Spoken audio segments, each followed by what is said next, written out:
di depan, saya akan membacakan teks yang berjudul Kota Tanpa Buku.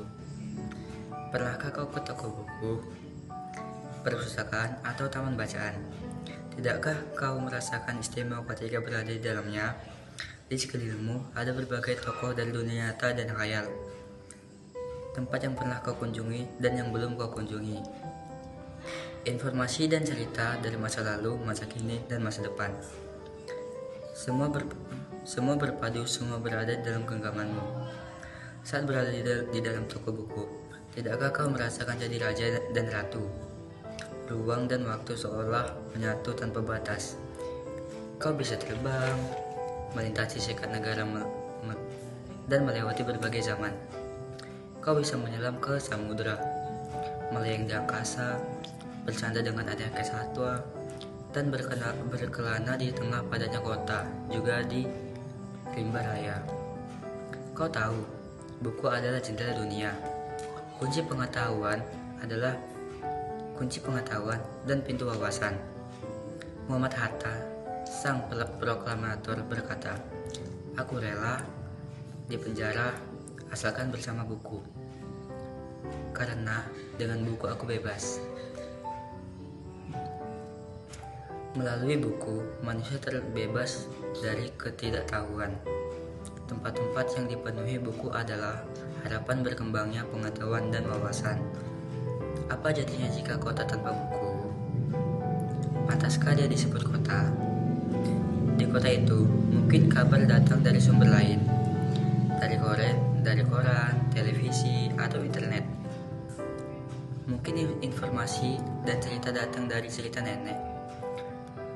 Bangun pagi, bertebaran di muka bumi untuk berbagai keperluan, untuk kembali pulang siang atau sore harinya. Setelah itu, mereka berangkat tidur dan melalui lagi hari berikutnya. Semua serupa. Di kota itu, mungkin ada bangunan bernama perpustakaan. Di dalamnya, buku-buku berderetan dalam rak yang tak terjamah.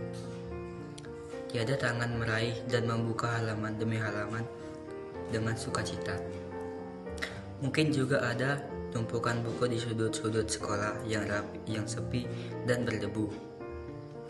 Jarang dikunjungi, jarang dibaca, buku-buku di sana terongkok tanpa nyawa. Bagaimana dengan kotamu? Mungkin kau tinggal di tengah kota yang megah, atau di gang sempit di desa terpencil, di pesisir pantai, atau di kaki gunung. Adakah perpustakaan, taman bacaan, atau toko buku di dekat rumahmu?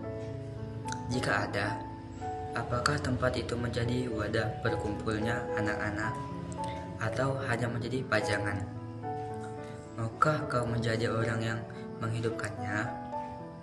Kau bisa mengunjunginya dan mengajak teman-teman membaca dan berbagi cerita di sana. Jadikan tempat itu sumber kegembiraan dan pengetahuan. Jika tempat itu belum ada, maukah kau menjadi orang yang mulai menghadirkannya? Kau bisa memulainya dari sebuah sudut di teras rumahmu. Ajak teman-temanmu memulai langkah baru. Jangan biarkan waktu berlalu tanpa buku. Siapapun dirimu, bersahabatlah dengan buku. Dia akan menjadi teman setiamu sepanjang waktu. Baik, sekian dari saya. Assalamualaikum warahmatullahi wabarakatuh.